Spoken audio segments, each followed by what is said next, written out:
Do you consider yourself normal? Then this is not the show for you. Please go somewhere else. This is WYRD. If it's getting weird, it's got to be the Wyrd Mountain Gals show.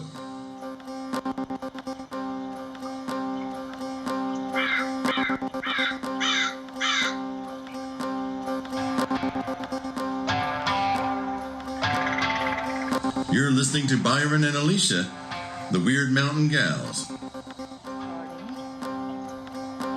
Ring, ring. Mm-hmm. Ring, ring. Ring, ring. Ring, ring. Ring, ring. I love doing that. Hey, how are you? You sound like the happiest telephone ever. Oh, the ring, ring. Yeah, it always sounds good when it's just somebody calling you really want to talk to. But when it's somebody calling that's like they're a bill collector, or it's like your ex or somebody like that, it goes ring, ring, ring. If it's your ex, it goes ring, bam, because you threw the phone, right? God, I did that one time to my mama long before the age of carrying a phone in your pocket. And I had one of those, what I used to call the Walkie Talkie phone. You know, yeah. It has a little port it lives in till it rings. And I was sitting on the couch in my living room, and my mother made me so mad, which she often did. I'm not going to lie about that. She made me so mad that I very carefully, she said goodbye, or she hung up on me, whatever. I very carefully turned off the phone, and then I threw it across the room into our old piano. Just like, ah! Of course, it didn't hurt the piano. The piano's from 1880. It's solid wood. It's heavier than my damn Toyota. And I know it is because I have moved that piano. And you know what's interesting to me about old pianos is, as technologically advanced as we are with our audio equipment, we still can't reproduce the sound authentically of an old piano, a big old heavy piano, just like you're talking about. Yeah. Nothing like it. Nothing like it. The action, I mean, the action on this one needs work, but the action is so, it's heavy and smooth. Mm-hmm. And frankly, there's nothing on the touch as far as I'm concerned, and I'm a sort of a piano player, but not really. This thing has ivory keys, and I'm never going to tell anybody to use ivory ever again, but oh my goodness, that feels so good on your fingers. It does, and there's really nothing like it. I guess it's some sort of heavy plastic or something that they make keys with now on these digital pianos, and I don't know what they make them with on full-size console pianos, but even if they're weighted, because I have semi-weighted, I've got weighted keys, they just don't feel the same, and it's the action, it's the pedal, it's all of it. I love the echoey sound. Did you take piano lessons? Oh, yeah, for years. Did you? Uh-huh. Did you love them or hate them? It depended who my teacher was. Sometimes I loved him. I remember I took one of my teachers, maybe my second teacher, lived over near UNCA, and she had an African-American housekeeper. And when for whatever reason, the housekeeper always was there when it was time for my lesson. And the baby would be in the little basket right beside the piano during my piano lesson. Oh. And the baby would say whether or not I'd done well. My teacher would go, well, sweetheart, how did she do? And if the baby went, ooh, or the baby was asleep, that was good. But if the baby started crying, I was in trouble. And she was a good teacher. She was, I don't need somebody yelling at me and threatening me. Some people need that for whatever reason, but I need somebody who'll kind of jolly me along until the hook goes in. Yeah. And then once the hook's in, then I'm obsessed and I'll do it. But so I had some mean teachers, and I had good teachers. I used to be okay. I wasn't, it's not my gift, but I can read music pretty well. I could play decent. But I haven't played in years and years and years. You have a good voice. We have a mutual friend, Kevin. I was talking to him today about you, and I was telling him about your voice, and he knew it. He's heard it. And we were talking about the gospel album. Oh, yes. Come on now, we have talked about that enough. We've got to do it. We got to get Allison Mullins from over in East Tennessee in here, and we got to get Kevin on the piano, and we need to get Kevin on one of them old-fashioned church pianos. Yes. It has that kind of honky-tonk gospel feel to it. Oh my goodness. Yes. Yes. I'm swelling with happiness just thinking about it. Just happiness and pride if it ever comes out. But let me ask you something. Do we have to make it all be totally traditional gospel, or can we branch out a little and do our own thing some? Or? I think we should use what the feel of gospel is, and not and not what gospel means spiritually speaking, but the energy and I don't know, the energy and the liveliness of gospel. Right. Well, these Appalachian Mountains is the best gospel music. I love it. I think love so. it, you know. I think so. I'm not saying that there's not good music everywhere else, but this is the thing that I love. And you know, that really was a common factor with me and you. That was our first public thing together, wasn't it? That's right. We were doing that memorial for our good friend Nessa. Yep. Well, the gospel I was thinking about was singing "I'll Fly Away" over there. Yeah, but we'd known each other a while when we did that. Had we? I guess so. I don't know. Yeah. I guess I get it all mixed up. I saw that thing on the Facebook timeline about the Beltane bells. And gosh, yeah. Do you remember that? I do. And how many? It was 4 years ago? It was 3 years ago. 3. And I thought, how did that? It seems like it was about 10 years ago. To me, it just seems like it's way back in the past. Is what it seems like. But I thought of it, and I thought, well, that was a neat little situation there. And it was a bad situation, but it turned out to be a powerfully good situation. And I had a good time designing that. I thought it was a lot of fun. So anyway, it was as everything we do, weird, but it was also a lot of fun. It was. So let me catch you up. All right, catch me up, darling. How's the bear? The bear. Tonight is his night. Okay. So tonight is his night because tomorrow morning is trash. And so what he's going to do is he's going to follow his normal path, and he's going to get into every trash can that has something in it, except for this one, okay?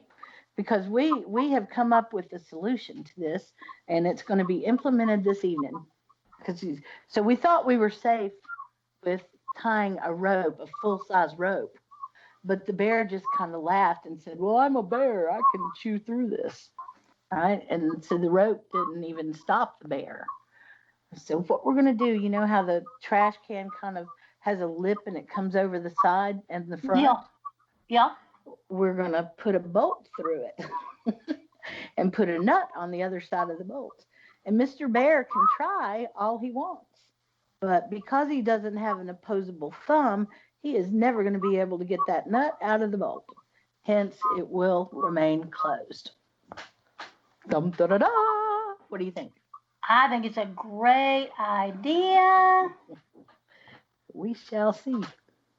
We shall truly see. Of course, some of it depends on the weather as well. I've noticed if it's really raining, evidently this bear has just got a comfy life because he doesn't want to come out in the rain. So, maybe. Well, our good friend Lisa, who is also one of our podcast listeners, I was laughing at her about her response to the groundhog. She said, well, you just get a dog and then take care of that groundhog. Yes, ma'am. That's okay. True. That's true. Depending on the dog, I guess. Lazy dogs in my family would not. They just come get our attention and ask us to dial 911 or something. I don't know. But now you get a little Chihuahua, and they're fierce. Oh, they are, but they're so annoying. Oh, my God. Little dog that looks like a rat. No. They grunt. Have you ever been around a Chihuahua for an extended period of time? When they're happy, they grunt like an old woman or like a young pig, I guess. They just, I, Or like a young woman or an old pig. Yeah, well, I don't. I either got or, nothing. yes. I got nothing on any of that. No, I'm a I'm not a big fan of little dogs. I'm a fan of great big monstrous dogs. And I know they're not but so good for much, but they're my favorites. Well, it just depends on the dog. Is what I've found. I like everybody else's dog. So, Yeah, I've not had a dog that was my dog. Whew, mm. 20 plus years, 25 years probably. Oh, really? Yeah. Yeah, Well, I used to always have a dog and cats, but we had cats up until about 3 years ago. And really, then I didn't know that. yeah, and then the last one died. No, I love animals. I was the child voted most likely to be a veterinarian, except when I was coming up, I was told girls weren't allowed to go to vet school. So Mm. I didn't even try it. Wow. And That's my family were not sophisticated or educated, so they they didn't, when I said, well, girls can't go to vet school, so I guess I can't be a vet. See, if my daughter said that to me, I'd move heaven and earth to see what was going on. But that's just not the way my parents did things. So that was just that. Then, well, I guess I couldn't be a vet. And my grandmother suggested I go to pharmacy school, maybe be a pharmacist. That might be good. Can you imagine me as a pharmacist? I can imagine you getting mad about the people God, in the yelling pharmacy. at yelling at people. You don't need to take this. It's just gonna make you sicker than you are right now. Have you thought about taking a walk every day, just a goddamn walk once a day? That's, Have you? that's right. Here's some elderberry. Drink this. Yeah, get some elderberry tincture. You don't need this. It's gonna cost you $45. That's Yeah, it. I was never destined for that.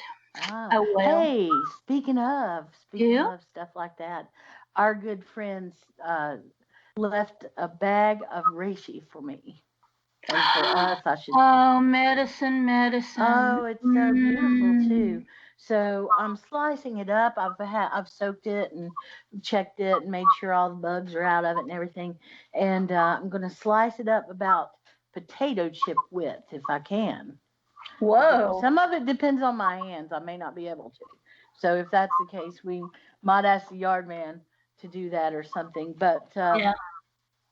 and then I'm going to go ahead and let it dry out, and then we'll do our stuff with it.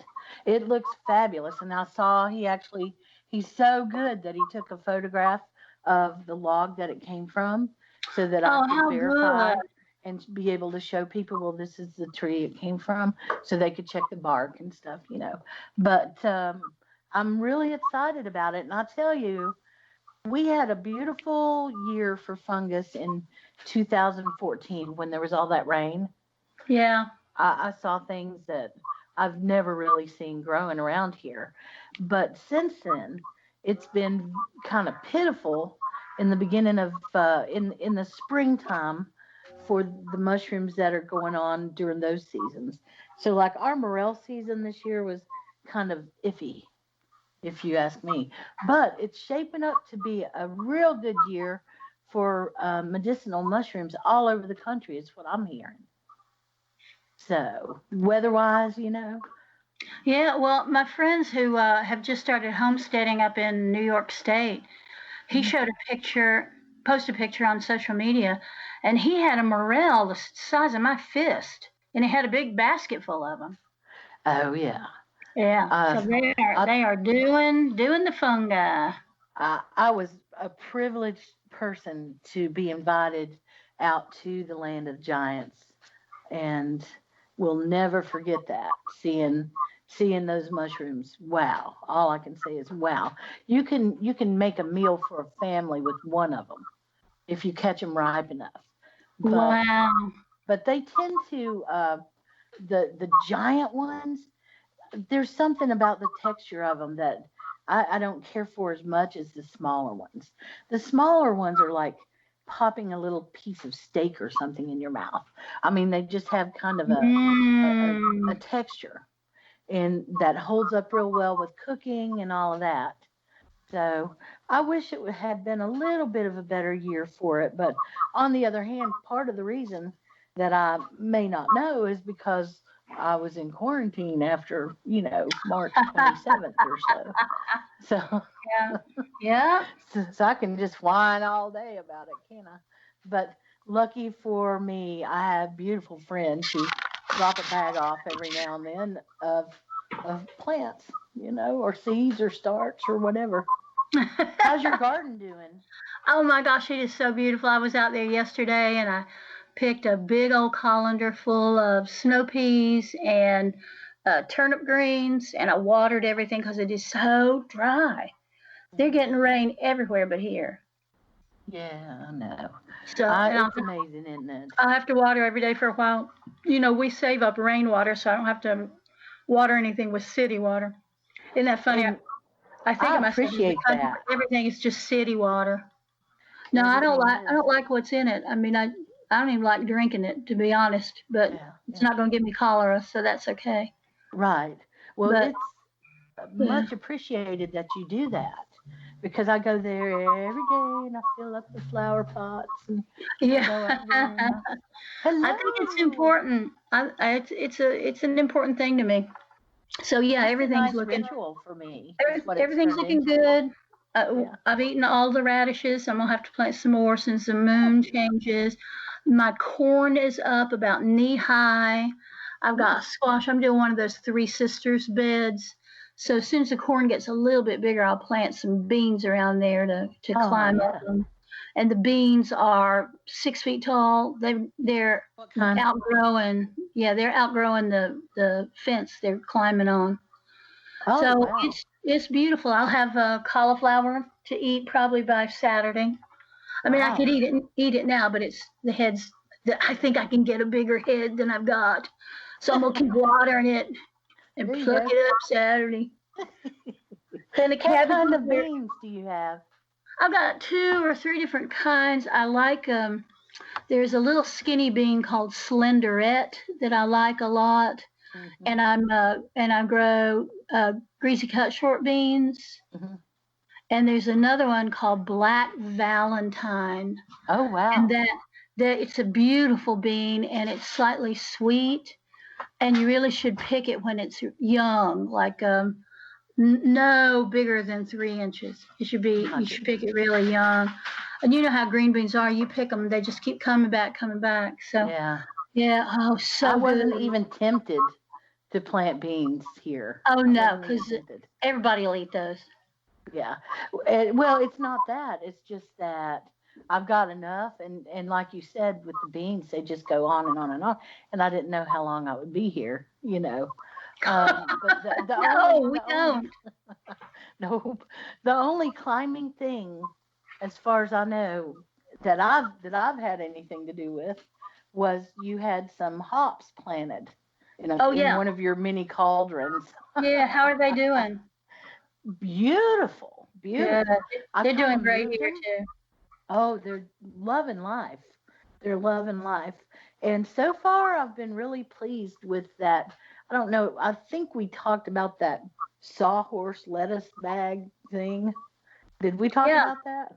I've been really pleased. The lettuce is coming up real fast. And thus far, I haven't had to deal with squirrels. And if I think I'm going to have to, if I think that a squirrel would want to bury something in that, I can just put some chicken wire over the top of it and let the lettuce grow up through that. But thus far, it's been okay.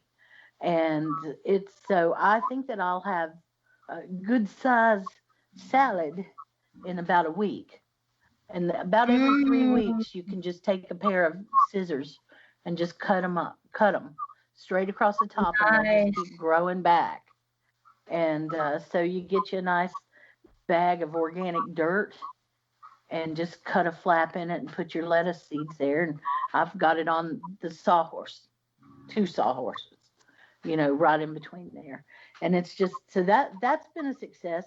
I did manage to kill deader than dead, the dill. Oh. That I had. I don't know what I did. Well, were you growing it in a pot though? Yeah. Yeah, dill wants to be free. I've got free the dill. I planted a short row of dill here, So when it gets a little bit bigger, I'll pot some of it up and bring it down there. We'll find a place for it to live in the yard. I don't think anything really eats dill either except us. Well, I do. I actually, just humans, yeah.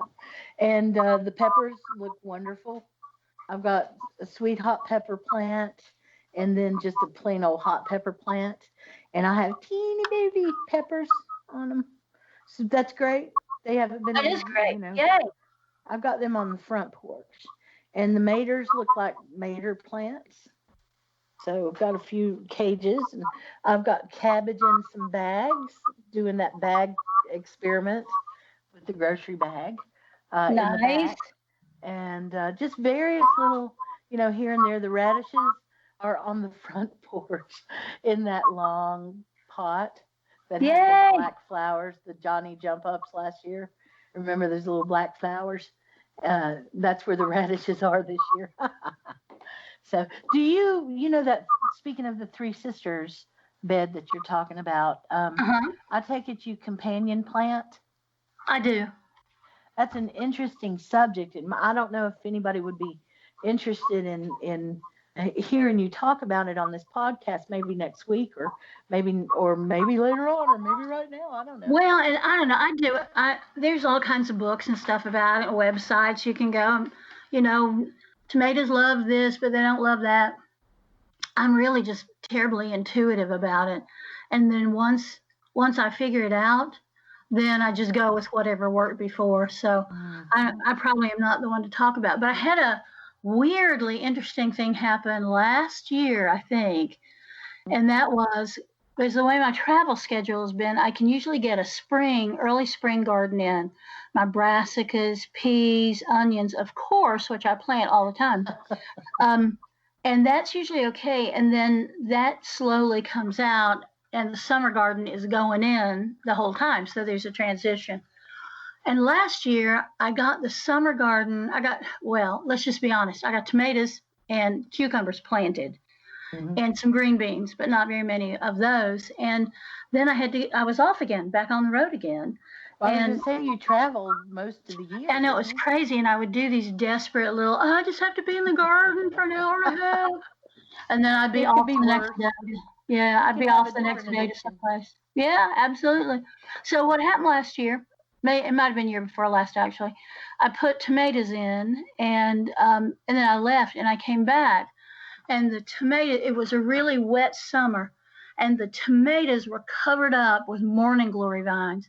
And anybody who knows me knows I hate a morning glory because once they start, it is really hard to get them out of your garden, and they will choke just about anything.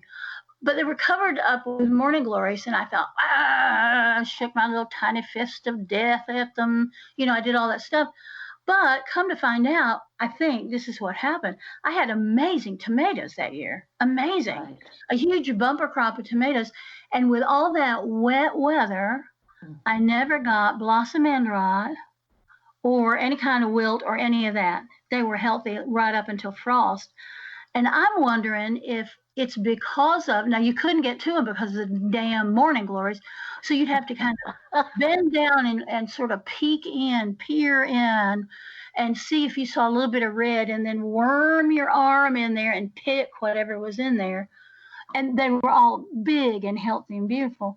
And I'm just wondering if what happened is because the morning glories were there, they sucked up all the extra moisture. And then they also shaded the plants a little bit. And man, they just went to town. I had the best tomatoes I've had in a decade. I will ask somebody in my family if they can remember. I'll tell you for sure that my granny on my dad's side had morning glories in the garden. That's one of the reasons that I liked them. See, and she also had them on the back porch, growing up the stairs. Because and growing up on the back porch, and she liked that, and I did too.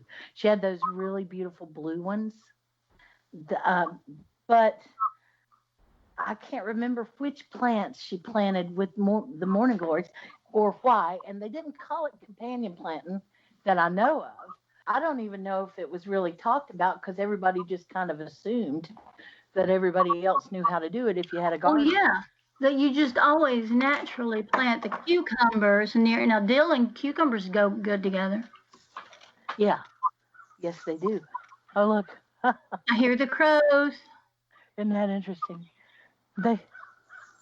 I'll tell you what, I don't know if I told this story or not. The couple of podcasts ago when we heard the crow at the end of it, and I was going, oh, what's that out here? Yeah. I know that you know the story because you were there on the other line with me, and we've talked about it and stuff. But I don't know if I told any of the listeners, but I heard this bird. I heard the crows just going crazy, and I was sitting inside here on Wyrd Mountain, but I had the back door open. And so Byron and I were talking about our subjects and stuff.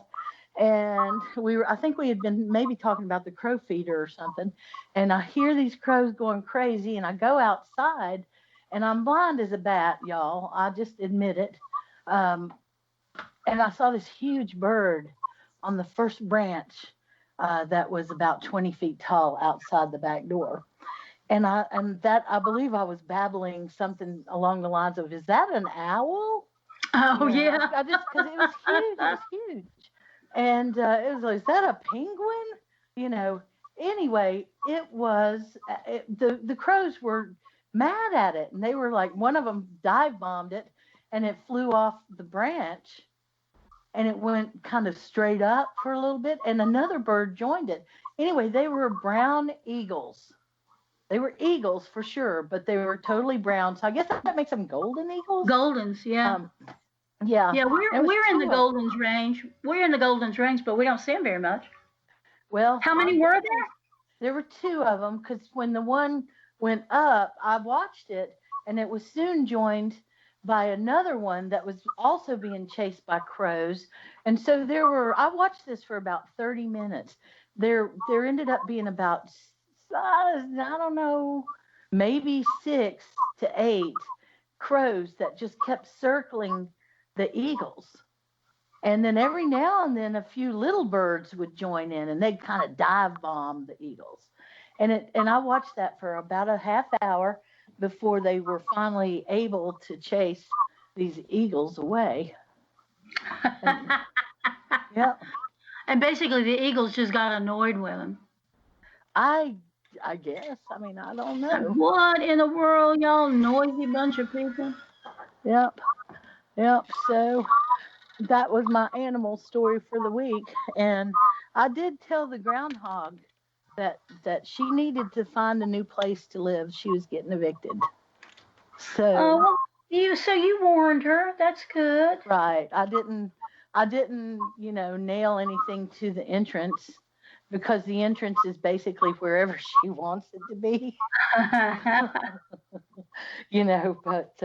But she's still around, albeit not very much. Good. I guess because of the weather and stuff. Well, and because you're there all the time now. Yeah. So she may be like, oh, I can't rent there. I've got an upstairs neighbor. She makes noise. I don't like it. Oh, and yes, I will make noise too. I'll just whap on the floor. Hey. Shut up down there. That's right. So there's a lot of stuff going on in the world, and I think you and I have made kind of a conscious decision to not bring it all out when we're, recording this podcast, because that's not what we want to represent right now. Well, but I think we both want to acknowledge that things are going on. And what I hear from the people who correspond with us is that what they like about us is it's like being at the table with their cousin or their auntie or whatever. And we try to just be somewhat informative as much as we can be, and then a little bit smart alecky and a little bit funny and that kind of stuff. But let's just say to our listeners, if you want us to talk about some of these issues that are just front and present right now, we'll take them on, and we'll do it as respectfully with as much intelligence as we can. Mm-hmm. But if really you come to us to have a quiet 45 minutes, to just have a cup of coffee and think about life in a simple way, then we're happy to do that too. We are. Absolutely. And we're, if a bunch of people want us to talk about what's going on, then we will do a warning saying this podcast is going to be a little different and we're going to tackle some big political, social issues. Yeah. And you might, if you just came to hear about how to make molasses, this probably isn't the one for you. Yeah. Well, and I don't know how to make molasses anyway. But Well, it's hard as hell. Is it? It's hard. Hard Isn't work. that on your list of Hot stuff work. that you're going to make? No, I don't think that is on my list. I have a lot of hard work on my list, but I don't think that's one. It's fun to watch though. When people are making it, if you know somebody making it, you should see if you can volunteer and help because it's hard. It's hard work, and it's long. I'm sure it is. Like making corn liquor, it's tedious work. Yeah, it's best left for others, honestly. Yes. Yeah, and back to be like a squirrel and go. Oh, back to what you were saying though. If we need to, if there's a subject we want to tackle, we can also end up doing it in a Zoom chat, a private thing or something. Yeah, I mean, we have options, folks. We have options. We do, and I think we can say in general that that love is superior to hate in every way, and it is superior to fear. And that this nation has needed some work for about 200 and whatever years. So, we're conscious of that, but we love the land we live on. We love the people that live on it with us. Maybe. I do have a story along those lines, but I don't think I can do that on this podcast because I'd have to name names because it's funny because of the names. Uh-huh. Anyway, I'm glad that we've been looking at those crow feeders. Yes. Oh, those are so cute. Tell everybody about them. Yeah. The crow feeders we've had some folks asking about these crows here because I kind of have a little bit of an obsession with watching them. They're the best entertainment and the most fascinating species to watch that I know of. And there just happens to be a murder of them, a family of them living back behind the place here on Wyrd Mountain.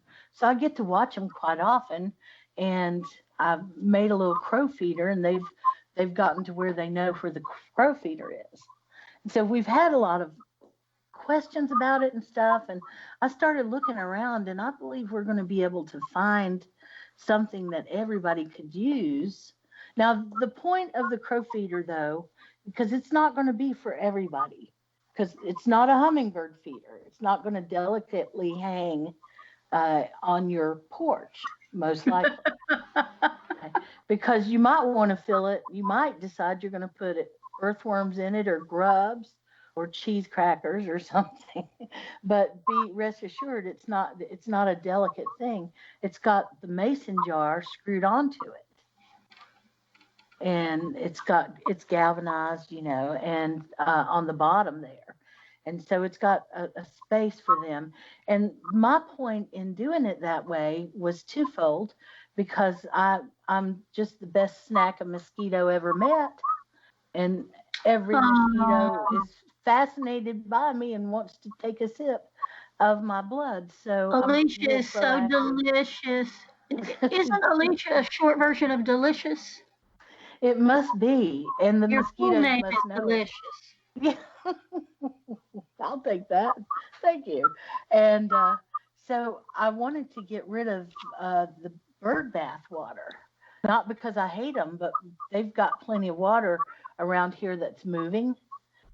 And so I know that I'm a slack person, and I would probably forget to dump the water every day. So I turned it into a crow feeder, and they've been hanging out. So my thought was, if somebody out there has got that same situation and they've got one of those concrete bird feeders, that's basically what you need, is a place to put it, to let it sit on for the birds. And it's kind of interesting to look at for me. It takes me back because I remember those days. Seems like I've seen that back around the farm when I was a kid. was feeders like that. So anyway, that's just been something I've been looking at, pie in the sky on the internet kind of thing, trying to learn about it and stuff. What you been learning about? Well, and we will post a picture on our Facebook page and maybe on the gram, on the Instagram, of what this is, because we're gonna try some of them out up on Wyrd Mountain and see how they work.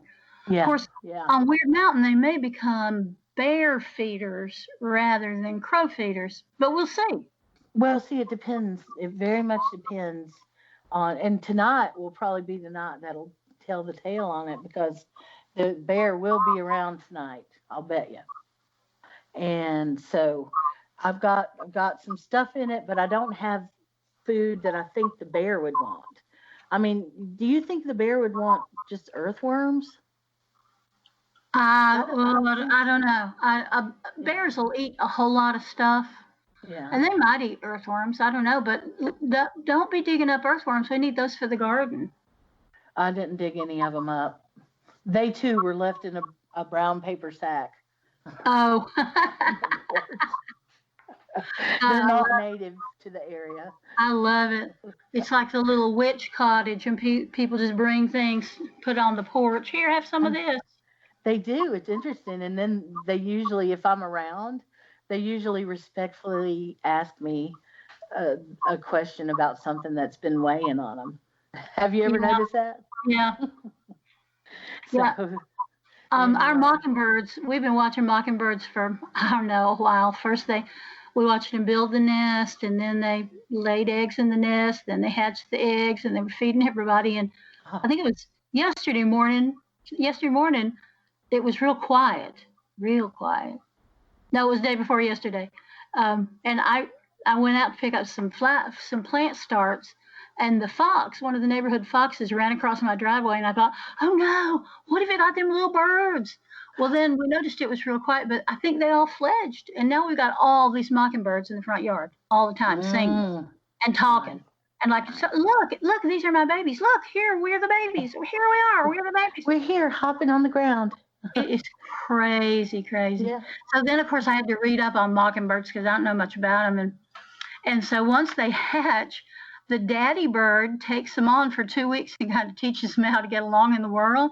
And the mom bird's like, no, I'm done. I'm out of here now. I need some self-care now. That's right. I'm going to go to the spa. I'm going to get myself a massage. I'm going to have my hair trimmed and colored. And it's going to be great. And I'm going to meet me another handsome Mr. Mockingbird. And I'm going to lay some more eggs. Bye. Oh. So see ya. Multiple partners. They don't. Oh yeah. Okay. Well. And they never reuse I don't know about never. I'm so leery of saying the word never about anything anymore. Yeah. But they don't reuse an old nest, so the nest is just empty and sad. Oh. Maybe somebody else will use it. Well, we've got big old brown tractors. Pardon? We have some fledglings right in the tire. In the tall grass and on the front porch, and the pampas grass. Oh yeah.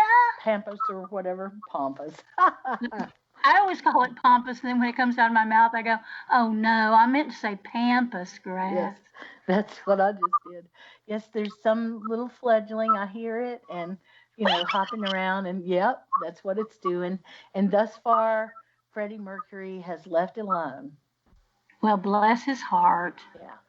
Now his time of day to come up here is about 3:00, and he'll hop up on the porch and look at stuff. But if I'm around, which I am, I will scooch him off the porch.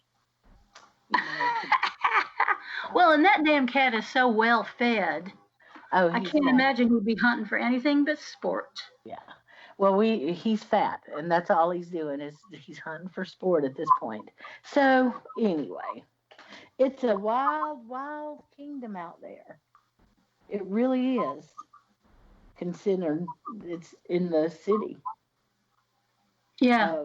Wyrd. I know. Well, in the city, we talked about that last week. In the city, well, we got bears and foxes and eagles, and everything else. That's So right. I don't And know. groundhogs. How much longer can the city be the city? Let's see. I don't know. Well, this is the city of Wyrd, is what I meant. Yeah. Oh, I We see. have a No, it is the here on city. Wyrd Mountain. Always has been. Yep. Well, I don't really have any other news. I've got some laundry I should fold, though. You have always got laundry to fold. Always. Every know. time I talk to you, you got some laundry to fold. I think you just save it up and then you're on the phone and you go, huh, I ought to be doing something but sitting here talking to Byron. Huh, I bet I've got laundry. Like me, I've got to go plant some things and get ready to water everything in my damn garden because it's not going to rain again today. I don't know if it will or not. I don't believe it will here. I don't think it will. Got a little clabbered up and dark, but I don't think it's going to rain. Clabbered up, see there? That's what my daddy used to say. It's getting clabbered up out there. I bet I'd bring them clothes off the line if I was you. It's clabbering up. Clabbering up. Like the milk. Clabbering up. Clabbered milk. Yeah. And clabber girl. What is that? Baking powder. Baking soda. No, baking powder. Yes. That's clabber girl. Clabber girl. That's what you can call me, clabber girl. That'd be my new name. Have y'all talked to Clabber Girl lately? Yeah, she won't stop talking. You know how she is. Clabber Girl. I can't get Clabber Girl to clabber up. Well, you know, it's a long Appalachian goodbye. It is, once again. Hey, y'all, thanks for listening to us going on and whatever it is we talked about, because we never know who will listen to it. And Craig, thank you for making us sound halfway decent anyway. And Alicia, thank you for just being the best. Oh, and same to you. You are the best, too. We are the best, except for all of our listeners. All of our listeners are the best of the best. They're the bestest. So, yes, they are. Well, listen, call me whenever. I'm all right. Here. And y'all be safe. Y'all be safe when you're out in the world. Wear yourself a little mask. Yeah. Wash your little hands, your filthy little hands with some salt, with some hot water and soap. You can use salt too if you want to, but use the hot water and soap. Yeah. And just take care of yourselves. Don't get too close to people that you don't know, or that you do know. All right, bye y'all. Bye.